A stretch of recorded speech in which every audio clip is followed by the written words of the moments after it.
Alright, with that said, let's start. I'm gonna switch cameras so that you can see what I'm currently doing with the phone.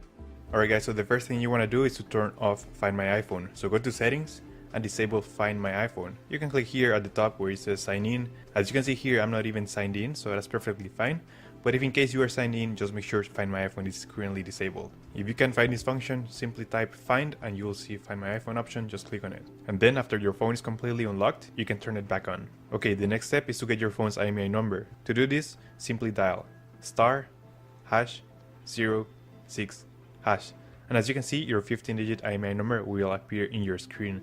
This is very important guys. Keep this number somewhere close as we will need it in a few seconds to unlock this phone, so keep it close. Okay, now we're gonna switch to the computer. So I'm gonna put this phone down and now it's time to use the internet.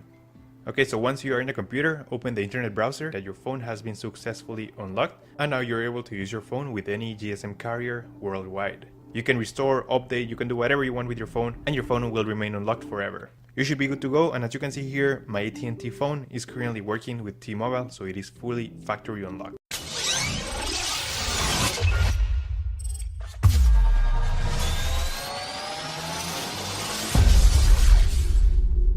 Hey there, Saki here from SAKITECH, and in today's video I want to talk about the iPhone 8 Pluses and iPhone 8's cameras. It seems a lot of people seem to think that both of the cameras on either smartphone is the one and the same. However, that's not true. So let's dive in and clarify the exact differences and also the exact similarities between the two cameras so you can make an intelligent buying decision or simply educate yourself. Now before we dive in, if you do use Instagram or Twitter, make sure to follow me on both at SAKITECH Online. Now first and foremost, I need you to understand that the smaller iPhone 8 only has one primary camera, while the larger iPhone 8 Plus has a dual camera system, a primary camera as well as a secondary telephoto camera.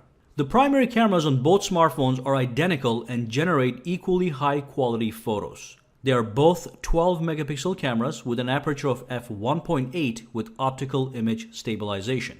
Most people will be using this primary camera to take photos on a daily basis, and the picture quality will be identical both on the iPhone 8 and the iPhone 8 Plus.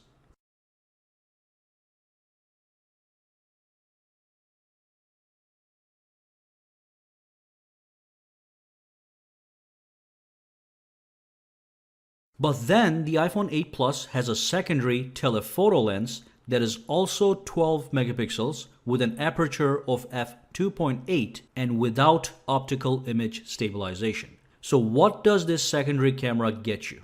It has two primary functions.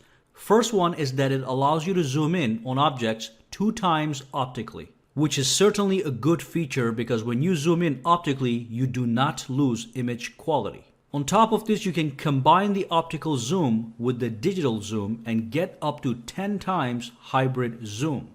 While on the iPhone 8, you can only zoom in 5 times digitally. Number 2 is the fact that the secondary camera allows for some really cool portrait effects. Specifically the fact that it can duplicate the bokeh effect, which allows for a primary subject to be in sharp and clear focus while the background blurs out into a creamy haze, as you can see in this picture.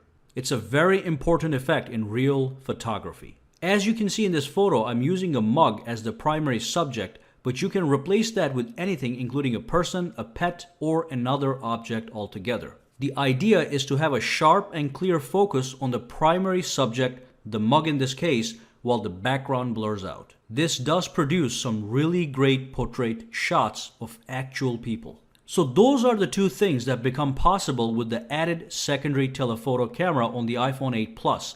Things that will not be possible with the iPhone 8, the optical zoom and the portrait mode. Now iPhone 8 Plus also has some additional portrait lighting effects that attempt to reproduce real-time studio lighting effects. This is just an extension of the portrait mode.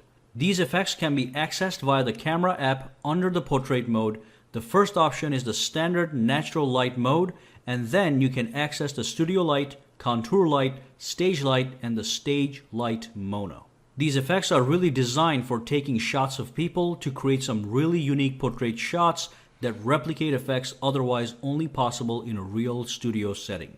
Okay, so again, the primary cameras on both of these smartphones, which I suspect most people will be using, are the one and the same. They will produce identically stunning shots and offer the same video recording capabilities, including 4K at 60 frames per second. But if you think you need the optical zoom, the 2x optical zoom, if you want to play with the bokeh mode, if you like to take a lot of shots of your family, friends, pets, etc., and you want those cool studio effects, including the portrait effect, then you should consider getting the iPhone 8 Plus instead of the iPhone 8 as far as the camera is concerned. And that's basically all you need to know in relation to the camera differences between the 8 and the 8 Plus. Alright, so if you have any questions, comments, concerns, just drop them down below and we will try to address them. And make sure to subscribe to SAKITECH and give this video a thumbs up. Also, again, if you use Instagram and Twitter, make sure to follow me on both at SAKITECH Online. Guys, have a fantastic day.